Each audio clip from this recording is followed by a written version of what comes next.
And now, the First Alert Storm Team, live from the 13 Now digital desk. This is Tropic Topics, sponsored by Peden Heating and Air Conditioning and Mariana Toyota. Hey everyone, Chief Meteorologist Ross Whitley here, and we're talking all things about Hurricane Ian. And first and foremost, not expecting major impacts across our area. In fact, most of our impacts are going to be extremely minor. We are going to see some high waves on the coastline and could see some beach erosion. We may see 1 to 3 feet for storm surge into Franklin County. And the biggest issue is just going to be breezy conditions, about 10 to 25 miles per hour for the most part. We could have gusts occasionally up to 40, and it's going to be breezy for a couple of days, probably starting tomorrow after the cold front. In reality, the wind is not being caused by Ian tomorrow. It's actually going to be the cold front, and then we're basically going to maintain those kinds of wind speeds from what the cold front produced thanks to Ian, as Ian passes well off to our east. So wind speeds will be really no worse than what we get tomorrow, which should be about, for the most part, 15, 25 miles per hour, gusts up to 30. We may occasionally see a gust approach 40 miles per hour across our area, and just because of the duration of the winds that we're going to see across the area for a couple of days, since it's going to be breezy for Wednesday, Thursday, and possibly Friday, maybe even into Saturday as the system really starts to weaken. That pressure gradient force will drop as well. We may still have some breezy conditions there as well. So a lot of this is going to be focused on the potential impacts, not only across our area, but also into the peninsula as well, because I know we have a lot of viewers at this point that are curious about what's going on down there and what's going on with the storm. So we're going to highlight all of that too. I do also want to address the school closing situation, because I've had a lot of individuals reaching out to me being like, why are all the schools closing if we're not expecting significant impact? I don't have any say in that. I was not consulted this time around about closing any kind of school. I don't want to be as far as making that decision, because I don't know the logistics of the schools, how long or far ahead of time they need to close to be able to make those operation changes as well. So I'm not going to second guess their choice to be overly cautious. That's certainly one way to go, but all I can continue to do is give you my forecast, which has been pretty consistent over the last 48 hours, really since Sunday, saying that, yeah, we could see some impacts, but at that point in time, starting Sunday, we really weren't expecting much outside of Franklin and Gulf County, and things have continued to trend further off to the east, which means less and less impact. That has been our messaging. While there has been a decent amount of uncertainty as to whether we see shifts back off to the west, at no point in time here at News 13 have we been forecasting any kind of significant impacts into our area. That has never been addressed. That has never been the forecast from us. It has always been that we thought it was going to go off to our east. And that certainly seems to be a very confident forecast at this point in time. And I do not foresee any kind of changes. So while that's all I'm going to say about that, we're going to go right into the storm because I don't have anything else to say on that point.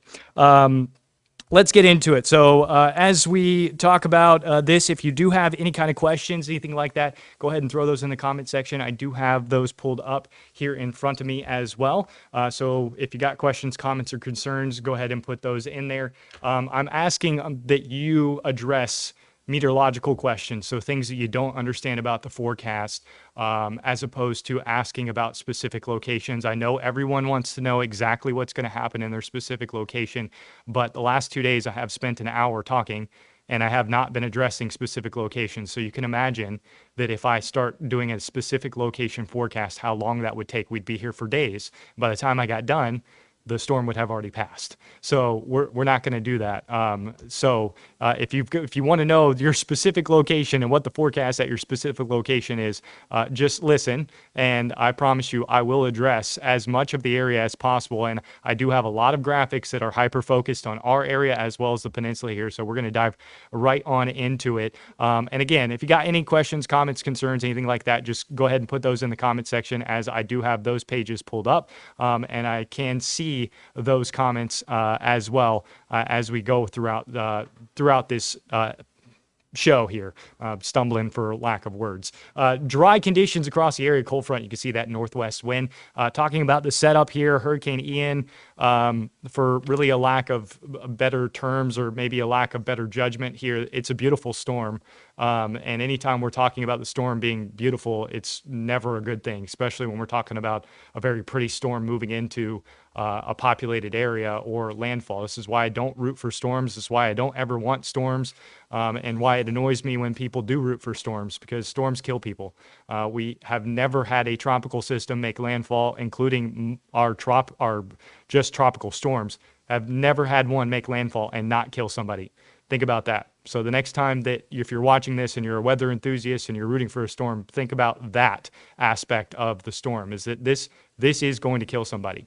And you know, I don't want anyone watching this or anything like that to let that scare them. But it should at least bring a sense of reality to the situation here. And what our job as forecasters is to communicate the most realistic possibilities and give you the best idea of what is most likely to happen based off of what we're observing and what we're doing. It's a puzzle, and we're putting together and we're trying to communicate all the forecast probabilities, all the forecast uncertainties, so that you can make a decision that is best for you. Now, across the panhandle here, I'm not talking to you. We're talking about minimal impacts. I'm talking about the peninsula.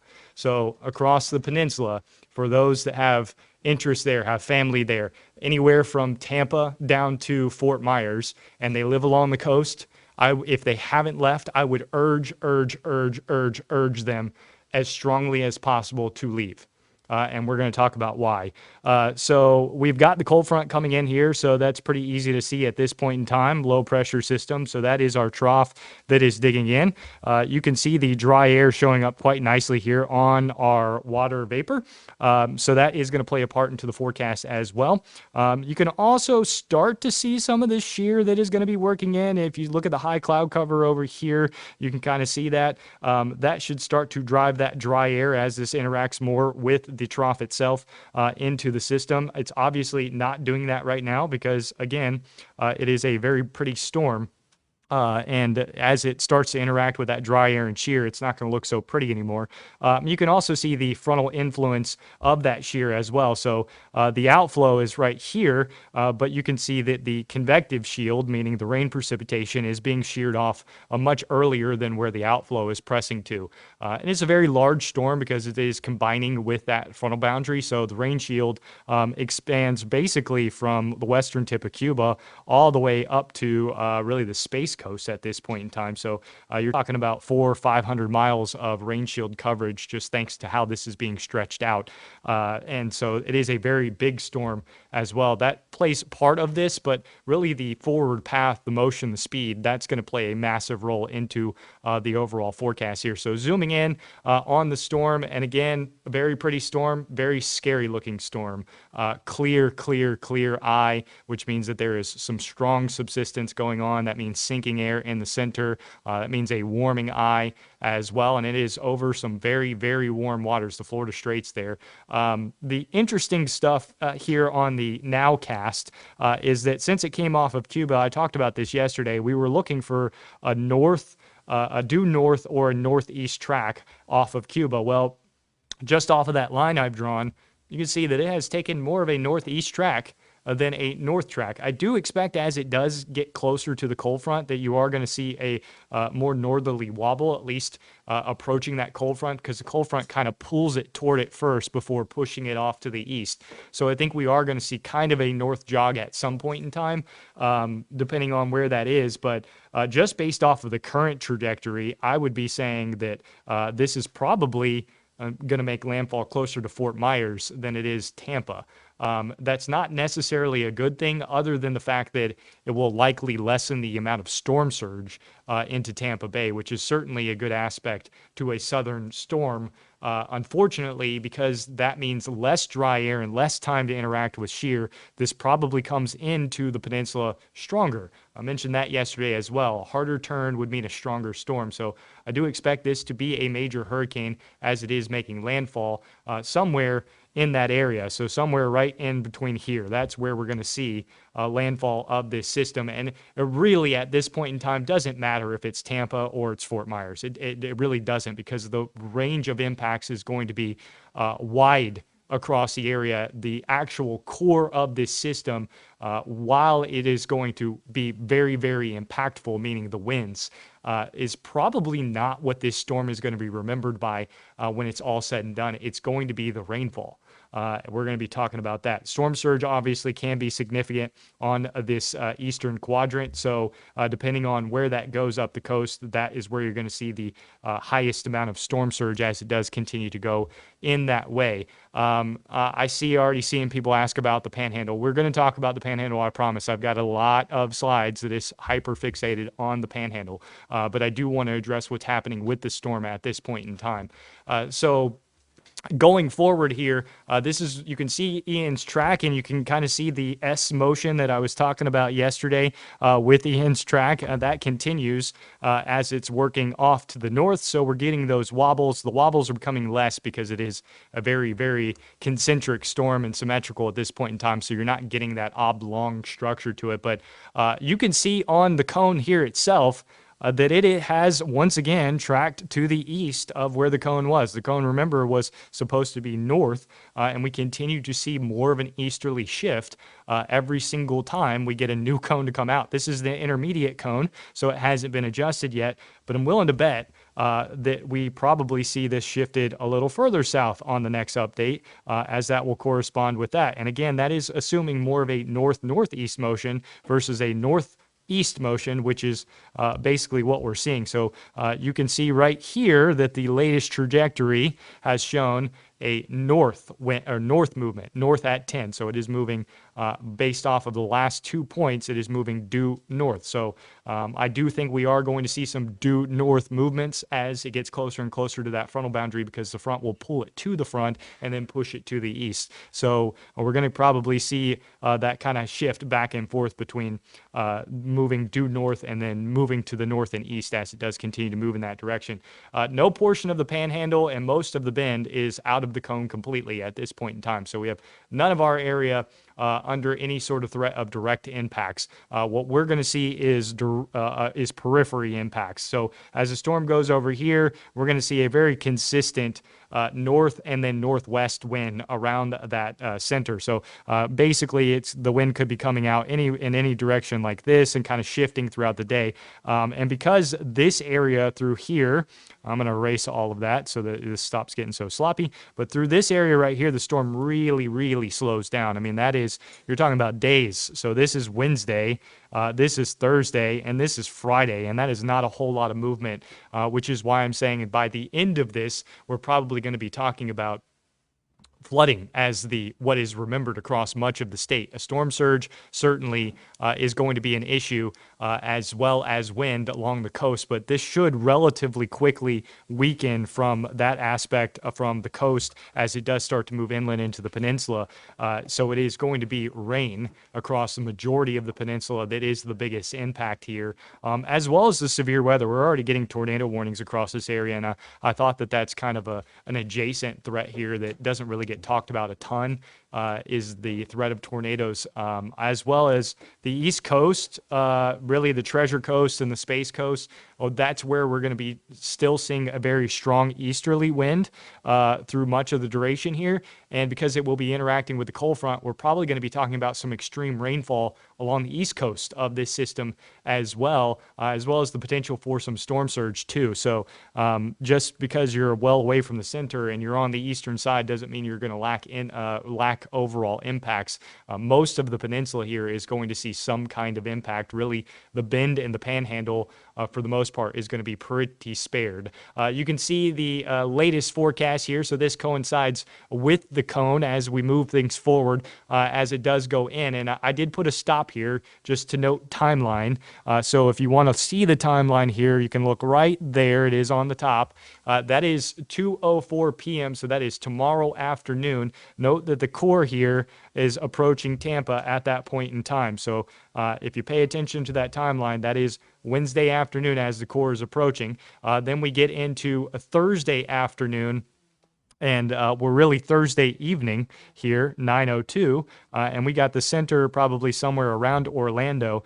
We still have the core of the system still over Tampa. So we're talking about Wednesday afternoon to Thursday evening dealing with the core directly over that one location. Well, as we move things forward, I'm going to erase all of that. It continues to move off. What you do see is basically through that area, the bend off to the west, no rain. So our forecast right now, I am through this evening going to remove the rain out of the forecast. It's going to be about a 30% chance of just some isolated showers working through our area. So it's very possible that we are completely rain-free through the entirety of this event across the entire area. So this is the latest rainfall forecast from the GFS, and you can see that bright white streak moving through Tampa. That white and gray streak is 20 plus inches. I'm going to let that sink in for a second. That gray and white streak there is 20 plus inches. That's Sarasota, Tampa, Orlando, moving all the way over to Daytona Beach, and the 10 plus inches range or the 8 plus inch range is the purple. That goes extended all the way up into Jacksonville. And much of the First Coast, the Space Coast, and the Treasure Coast seeing that kind of rainfall output. So we're talking 8 plus inches there, plus you're going to have an east wind. So I do expect that when this is all said and done, yes, the storm surge is going to be significant. Yes, people are going to remember that. Yes, people are going to remember the wind. But it's going to be the rain that is long lasting. The overall analog today that is showing up with this storm is Hurricane Easy. Easy holds one of the, if not, I'm not absolutely positive, but it holds one of the highest rainfall records in the state of Florida. Easy dropped 45.5 inches of rain on the west coast of Florida. 45.5 inches of rain on the west coast of Florida. So that 40 plus inch range is very, very possible. Now across the panhandle here, I'm just going to let this roll. This is our rainfall forecast based on our in-house modeling. This goes through Friday at 11 p.m. That's what we're expecting as far as rainfall. So note that most of the area, there's a big donut across most of the area. Apalachicola, Blountstown, Mariana, Panama City, Destin, Defuniak Springs, Dothan, even up to Georgia. I do expect that this rain shield will probably be somewhere in this area. So I think Tallahassee may end up with more than that as well. But overall, we are not expecting much here. Rainfall-wise, probably nothing. There's a better chance than not at this point, and we see no rain whatsoever. It is going to be breezy. I've been saying that for 3 days now. We're going to have the breezy conditions regardless of the track. So this is my forecast. Kristen and I collaborating here, but this is my forecast. So the green area is kind of the buffer zone of where I think that we may still see some showers. And it's possible we see spotty shower activity across the rest of the area as well. So we may not be completely rain-free, but just giving you what our model is showing, which is no rain whatsoever. It's very possible we don't see any rain droplets. And I think that's still a possibility. Franklin County, eastern tip of Franklin County going up into Wakulla and even up into Leon and Jefferson, that we see maybe 1-2 inches of rain, depending on how far west that shield is. But I'm not forecasting any kind of major rain impacts across our area. So the panhandle looking good on the rain.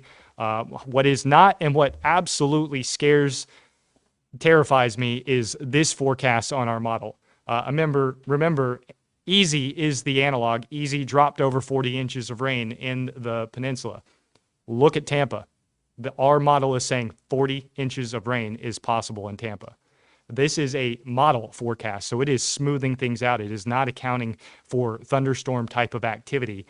So it is very, very possible, in my opinion, that 40 inches to maybe even 50 inches of rain falls somewhere across the state. Because this is basically what this is highlighting is that cold front. So where that cold front sets up, and where we have that consistent convective banding pressing against that cold front, that's where we're going to see the heaviest of rainfall. Not to be forgotten here, because that number in Tampa is extremely impressive, is the East Coast. Look at the high amounts along the east coast of Florida as well, extending down to Miami. We could be talking about 4, 7, 8, 9, 10 inches of rain across much of the east coast of the peninsula as well. So again, the overarching impact across the peninsula is not wind, it's not storm surge. That's certainly going to be very impactful where the storm makes landfall. But the overarching, meaning the majority of individuals impacted by this system, is going to be impacted by rain, not wind and storm surge. It's going to be rain. So think about that as you're making those logistics, especially if you're living in this area and you don't want to evacuate. Well, if the wind comes in and you get so much damage that you need to evacuate, and then 30 plus inches of rainfall here across the biggest interstates in Florida, and that all gets flooded out. I mean, it's quite possible, if this forecast verifies, that we have interstates underwater. So that should be scaring people on the forecast here. It certainly scares me as far as the impact across Tampa, Bradenton, maybe a little further south, because again, this is saying that the storm's going to make landfall somewhere in here. So if this comes in here, then you shift everything south a little bit. But still, it really doesn't matter. You're talking about a very large area seeing a lot of rain as this goes on through. So this, in my opinion, needs to be communicated more than it has been communicated. Most of what I have heard from a lot of meteorologists around the state of Florida has been about the wind and storm surge, which is definitely going to be impactful. I don't want to take away from that. That is going to be impactful. We're talking about a major hurricane, which means wind speeds of 115 miles per hour or greater. That does significant damage. We severe warn a thunderstorm at 58 because that's when we start to see damage done to structures, is at 58 miles per hour. We're talking double that as a long duration wind event along the coast. So this is going to be a significant wind event along the coast, but it is also going to be a very impactful rain event because of the duration of which this is going to sit basically over the same areas. So I'm hoping that this is incorrect. I hope that this is not what actually happens. I can tell you from the history of other storms like Sally, our model's in-house model, our Barron in-house model, actually does a really good job with rainfall. And Sally, it had much of the panhandle showing anywhere between 10 and 15 inches of rain. Well, much of the panhandle saw between 10 and 15 inches of rain, and we even had a maximum of 30 inches of rain in the panhandle with Sally. So this model does a decent job. It has a history of doing a decent job with rainfall output. So I think that this is a realistic forecast, and I hate that. I really hope that it's not right. I hope that this dry air consumes the core and this falls apart really quickly and we don't get this kind of rainfall output. That would be best case scenario, but this is certainly a very realistic possibility across the peninsula. So keep that in mind. If you've got people down there and they're not wanting to leave, try to communicate that to them. So going back to forecast impacts for us, because we are going to see some breezy conditions, and I do want to highlight that. This is tropical storm force wind probabilities at this point in time. We have less than an 18% chance of even seeing tropical storm force winds across our area. So that means 40 miles per hour or greater, which is why I think we will see occasional gusts up to 40. But, you know, this area really through here is probably not going to be talking about much in the way of wind. I mean, it's going to be breezy. We're going to see breezy conditions. That, to me, breezy is 15 to 25, gust up to 30, 35. I think it's possible we see isolated gust up to 40, especially as we go through 3 days of wind here, mixing accountable for that. So it is going to be a breezy and for most probably windy couple of days. But that is really the biggest impact across our areas, that it's going to be breezy and windy for a couple of days. Not talking about much in the way of rain. I highly doubt that we're talking about a ton of power outages. With the duration of wind, it's possible that we get some tree, you know, a dead tree here or there, or something to hit one of the power lines or things like that. And certainly we could be seeing sporadic power outages across the area just based on the breezy conditions. But really, since Hurricane Michael, the wind blows in the wrong direction, at 5 miles an hour, we get power bumps. So, 15 to 25 miles per hour might actually cause a decent amount of power outages just based off of our grid. I mean, that's not an insult to our grid. That's not what I'm doing here. That's just a reality as to how things have been since the storm, is that, well, it doesn't take much to get some power bumps and power outages. So do account for that as we go through the next couple of days. It is possible that you have sporadic power outages, as it will be breezy. It's going to be breezy. So this, again, showing wind speeds going north and then continuing with that storm. Our area, really not talking about a whole lot. As far as the wind speeds are going to be greatest right along the immediate coast as this is making landfall somewhere between Fort Myers and Tampa. For our area, this shows our area on the wind speeds, and you'll see a lot of 15 to 20. The higher wind speeds are going to consistently be along the coast, but 15 to 20, we might see some winds try to sustain 25, possibly 30 miles per hour, especially Franklin County coastline. That's where we do still have a tropical storm watch, although I do expect that in the next 12 hours, they're going to drop that watch. Our offshore waters do have a tropical storm warning for marine, for boaters. But if you were planning to go out in a boat in 5 to 7 foot waves, I don't think the tropical storm warning is going to deter you if you were already planning to go out on a boat in 5 to 7 foot waves. So that is our wave forecast for offshore is 5 to 7 foot. So we are going to see a decent amount of wave action across the area as well. Coastal beach areas, the wave heights are probably going to be in the 4 to 5 foot range. Might see an occasional 7 or 8 foot wave work its way in. So we're certainly going to see some impressive waves because there is a major hurricane in the Gulf. But as we go through Friday as well, we're probably talking about 15, 20, 25 miles per hour. And again, gusts could be as high as 30, 35. And I think it's possible we see a 40 mile per hour gust here or there. But overall, this isn't a significant rain event. It isn't a significant wind event. And as far as uncertainty at this point, there's basically none. So looking at the hurricane models, remember all of the spread. Looking at the deterministic models, remember all the spread. There isn't any spread anymore. It is all right there. It is all between Fort Myers and Tampa. So this isn't going to turn off to the west. This isn't coming our way. It's not going to make a sudden shift. It's not going to do that. The uncertainty is gone.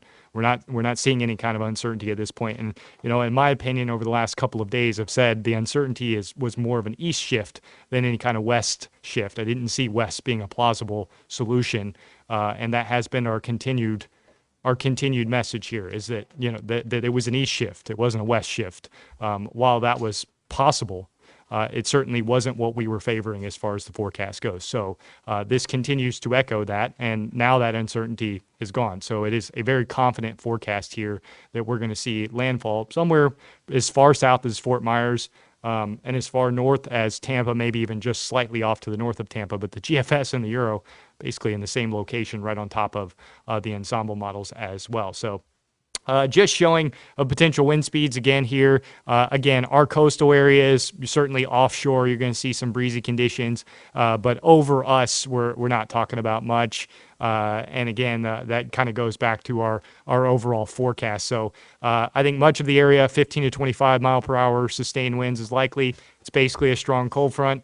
20 to 30 across the far extreme eastern portion of our area. This is sustained winds. We could see local gusts up to 40. And again, it's going to be breezy for a couple of days. We're going to talk about the wind tomorrow. That's all thanks to the cold front. And then pressure gradient between the cold front, the high pressure ridge coming in, and the storm itself is what's going to keep the wind around as we go into Thursday and Friday. So we're going to stay breezy Thursday and Friday as well. So that's the greatest impact is what you're looking at right there. 15 to 25 mile per hour winds, gusts potentially as high as 40 miles per hour. 20 to 30 along the coast. That could extend, honestly, along the Emerald Coast, too, especially as you go offshore, just because there's no friction there. So you don't have any land friction to deal with. So our overall impacts here, low. We're talking about low impacts across much of the area. Kristen had likely less than 1 inch of rain. I'm probably going to adjust that for tonight. I think that, I'd say less than 1 inch is probably the highest amount of forecast that we're going to be talking across here. I think spotty showers is probably the rain forecast at this point. Spotty showers. Storm surge, we're still going to get storm surge along the Franklin County coastline. That extends southern Gulf as well, 1 to 3 feet there. Overall minor impact, but that could cause some coastal inundation through those areas. Those areas know if you're going to be inundated by 1 to 3 feet. If you don't know, look up your elevation, look up that. And we're talking about, inundation on storm surge there. So 1 to 3 foot water rise through the forgotten coastline, not including the east coast of Gulf County. So we're just talking about the southern end of Cape San Blas, Indian Pass, and then extending out to Alligator Point. That's what we're talking about in our area. As far as tornadoes, no threat of that. And the overall biggest threat is going to be surf. Stay out of the water. We're gonna have double red flags flying. Don't get in the water. Just don't do it. Don't get in the water. We're talking starting likely tonight, going through the day tomorrow, continuing Thursday, continuing Friday, possibly continuing on Saturday as well, although I do think that the north winds will be knocking down the waves a considerable amount on Friday and Saturday, especially as the storm will be moved off to, by that point in time, off to our north and east. So with that, we'll probably see the waves really settle down pretty quickly Friday and Saturday. So it's possible it lingers to Saturday, but overall, we're not talking about that continuing much longer than that. So here is our current 7-day forecast across the area. It does include today. I haven't updated day 8 just yet, but this is our 7-day forecast, and you'll see breezy conditions, no chance of rain today or tomorrow, isolated to stray chance at showers Thursday, Friday, and possibly Saturday, mainly for our northern inland areas. So I-10 and north on Saturday. Everyone else is probably dry for Saturday. Sunday, we'll really see the winds completely calm down, and then Monday, we're dry. Temperature is really agreeable. That doesn't have to do with the storm. It has more or less to do with the fact that we are going to be talking about just dry, cool air around, because this is we had a big cold front go through. So that's more or less what we're seeing as far as the winds go. All right, so let's get into the question. Let's see here. I see I'm confused what's going on with Tampa and Clearwater. Again, if you're living in those areas, consult your local emergency managers and certainly what their aspects are. There are mandatory evacuations along a lot of that portion from Fort Myers all the way up into Pinellas and Hillsborough County. So please, please, please, if you're in those areas, consult your emergency managers, listen to their advice. If you're under a mandatory evacuation, leave. Do not stay. Do not stay. Just because you think you've been through a storm doesn't mean you have actually been through a storm. There are people all across the panhandle that can attest to that, thinking that they had gone through a major hurricane with Opal. Well, you know, the beach had storm surge with Opal, but the rest of the area did not go through that major core. That was Navarre and Pensacola. That was 100-something miles to our west. So we were not in the core of Opal. We were in the core of Michael, and there was a substantial difference between that. And if that wasn't reassured, Fred last year, as a strong tropical storm, should have reassured that across our area, that there's a major difference between going through the outer bands and going through the core around the eye wall of the system. So if you were under a mandatory evacuation, that means you are likely going to be going through a core of a system, and you need to leave. This also is a communication aspect to echo to the panhandle during the next storm, whenever that is, that does come into this area. Same kind of thing there. Just because you think you've gone through a storm doesn't mean you've actually gone through a storm. Now, anybody that was here in 2018, Bay County, Calhoun County, Gulf County, Jackson County, Washington County, even portions of Holmes County, they all know that they went through the core. There was no doubt. So not to make fun of that, but just echoing that communication aspect. So what else? We got questions, Spencer? All right, let's throw them up.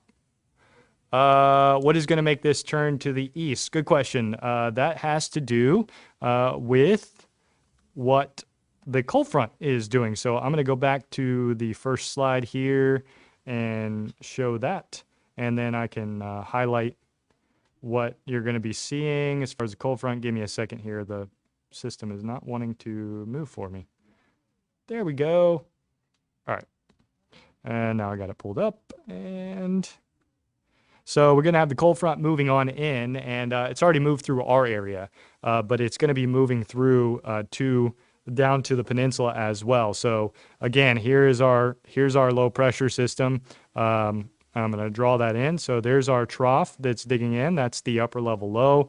This is the frontal boundary. Really, at this point in time, is right through here.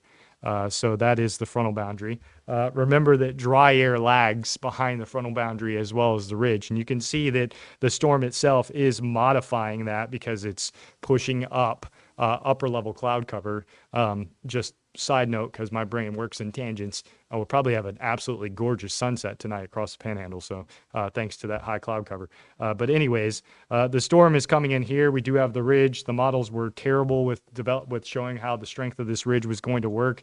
That ridge is actually oriented to pull the storm to the north and then pull it to the east. We've got shear coming in with the backside of this cold front, as well as that stationary boundary. So the storm has basically done this, and then now has come up here and it's moving off to the north. Well, it's going to hit that stalled boundary. And as it hits that stalled boundary, it's going to be looking for a weakness, because storms don't just move on their own. They're propelled, they're pushed either by high pressure systems or by troughs. And if they stall because something is actually pushing against its Coriolis force. So it's negating the movement off to the north, which is the Coriolis force is the spin of the earth. So that's what pulls things off to the north, and the northern hemisphere pulls it to the south and the southern hemisphere, so toward the poles. So the weakness in the ridge is right here. You can see it quite nicely. That is where the weakness in the ridge is. So as this front goes on through, and I'll erase all of that. So as this front continues to move in that direction, we're going to see the ridge flatten out like that. So as the storm comes up, it's going to start to fill that ridge, blocking it. And as it does get blocked, it's going to want to kind of come back, because high pressure systems, you have clockwise flow. So around that high pressure system, you've got that flow that is going in that direction. Did we just get knocked off? No. We're still up. Okay. So you got that kind of flow going around. That's going to be pushing against the steering current. So fortunately, this should be a weaker system at that point in time, unless we get a direct crossover into the Atlantic. If we do get a direct crossover to the Atlantic, some re-strengthening is possible. Does concern me a touch for the Carolinas. And even the Georgia coast at this point, that we get some kind of crossover. It doesn't weaken enough to destroy the core, and then we get this kind of develop back into maybe a Cat 1 or 2 hurricane before making a secondary landfall up into the Carolinas. So if you got interest in that area as well, certainly continue to monitor the forecast. There is still some uncertainty in that range of the timeline as to how far east it does make it along the trough, as opposed to any uncertainty back off to the west. So that's where we are at this point. Good question. What else?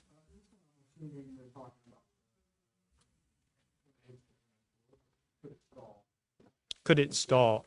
Yeah, I mean, it is stalling. That's what we're showing as a slowing down as it goes into Tampa. So approaching Tampa, going into Tampa, it is going to stall a good bit as that ridge starts to work on it. That's why the motion is going to slow down. Thankfully, as it does get past that area, it starts to get absorbed into the overall flow. So assuming it doesn't do something like this, we're probably going to see it go like that and then out into the Atlantic and kind of curve out. So no, we're not going to see it stall over the water, or probably not stall where it is now. We're probably going to see it, if it stalls in the water, it'll stall right along the coast, but that's not the current favored forecast. And again, this is east of guidance, so it is getting pulled along already by that trough off to the east. So that continues to favor a landfall through the peninsula. And in fact, every little shift to the east now will favor more and more of a crossover event back into the Atlantic. So eastward shifts are not necessarily the Carolinas' friends at this point in time. So yeah, good question. Go for it.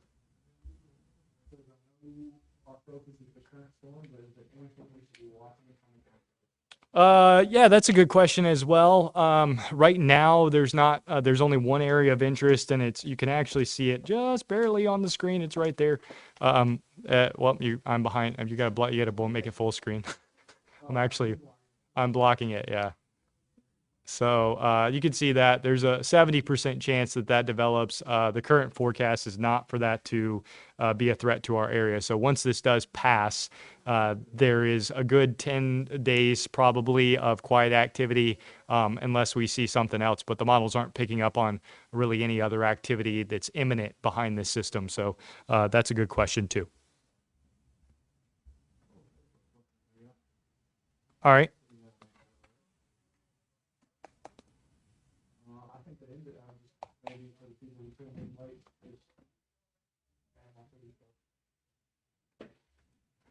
Yeah, okay. So again, just for those tuning in, just to reiterate, we're expecting very, very low impacts across the panhandle here. Right now, the forecast is actually better that we see no rain than we actually see rain.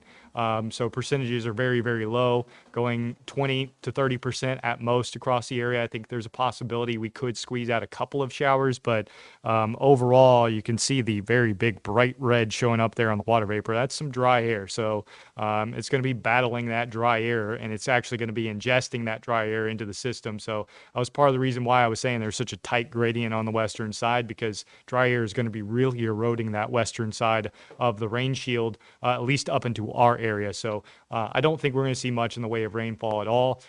Wind speeds probably in the 15 to 25 mile per hour range, gust as high as 30, certainly possible. That starts tomorrow thanks to the cold front, actually, and then continuing Thursday and Friday thanks to Ian. So we're going to have 3 days of pretty breezy conditions. We could see gust up to 40 in isolated locations, and certainly we could see sporadic power outages.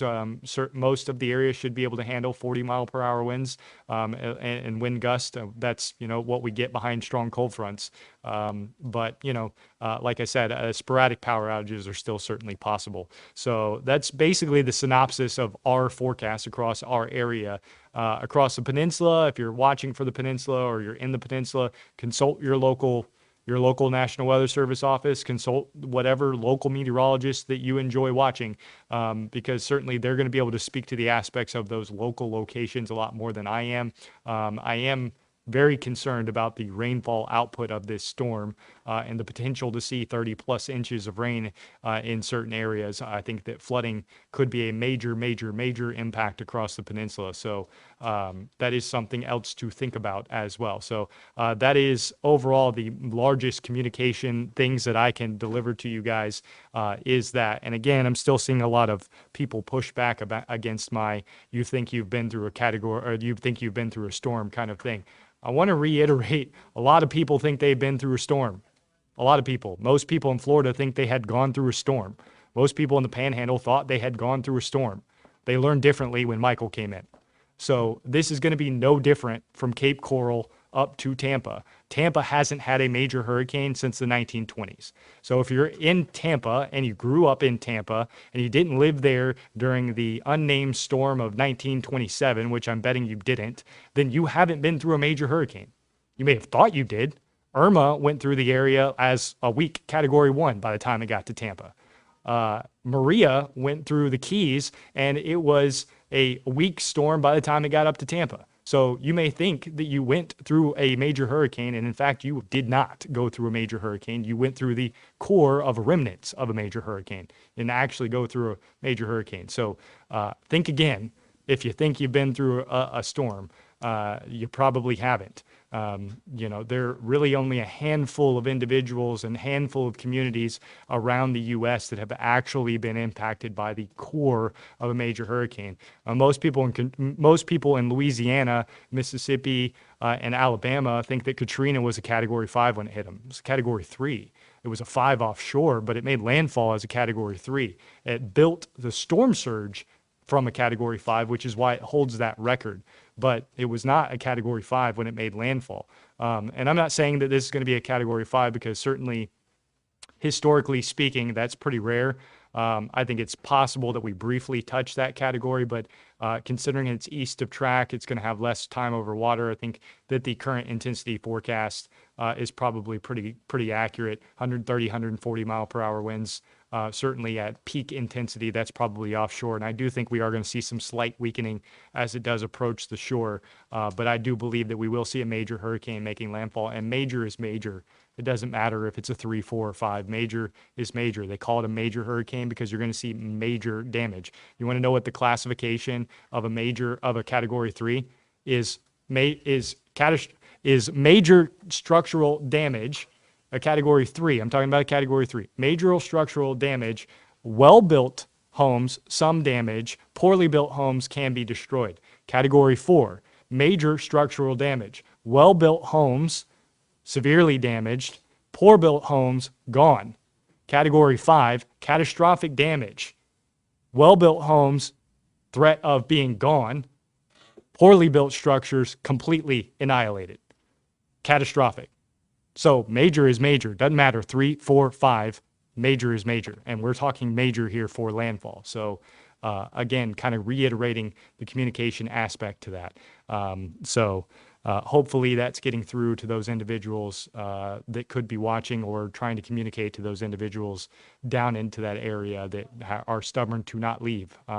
My input is leave. Please do not stay there. This is going to kill somebody. I don't want it to be you. So if you're in that area, or you've got family in that area, and you're trying to communicate to them and they are under evacuation orders and they're not wanting to leave, communicate that to them, please. Let's get as many people out of harm's way as possible. You can always rebuild. You cannot rebuild if you're not alive. So I hate to talk the morbid side of storms, but sometimes that's what it takes to get through to people. Sometimes you have to say, hey, by staying, there's a chance you die. It's not a 0%. There's a chance that you don't live after this storm. So think about that in those areas, especially if you're communicating to somebody in those areas. Panhandle, we're going to see very little impacts, very minor. Biggest issue for us is going to be waves. It's going to be the biggest issue, is waves, beach erosion. So I think we're going to wrap it up. I got stuff to do at this point, and I almost talked for another hour. So oh, yeah, you can stay updated on the Storm Track 13 app, the 13 Now app, mypanhandle.com, all great places to find updates. We are pushing out updates every, 4 hours, I think? 3, 4 hours. I will be updating at 7 o'clock. I'll be updating again at 10 o'clock. Because the Panhandle is not going to see much, we're probably going to reduce tomorrow's coverage down to 1 Tropic topic.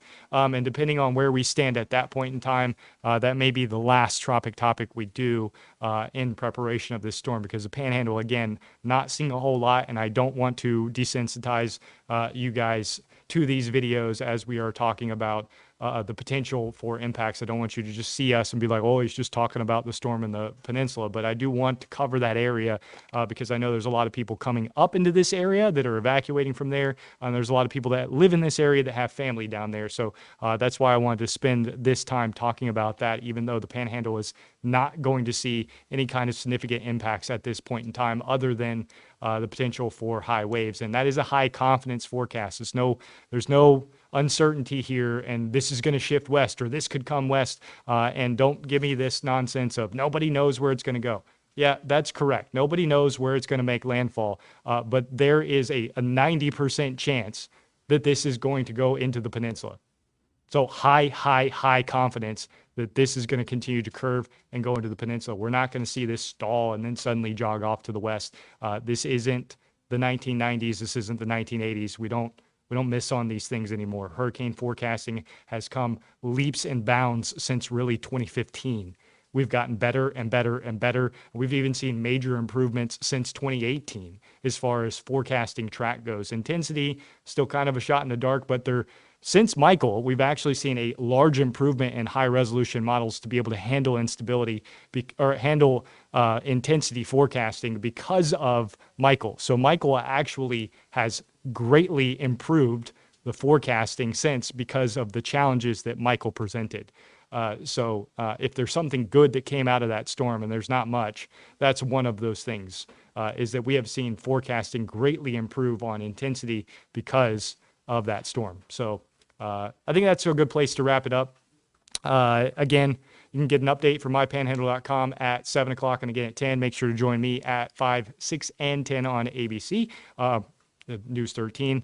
My brain is doing all kinds of things now, as it, to me, feels like Thursday or Friday or even Saturday, and it's Tuesday. I actually had to do my radio like 5 times because I kept saying Thursday as today, and it's not Thursday, it's Tuesday. So yeah, it's been a long week already.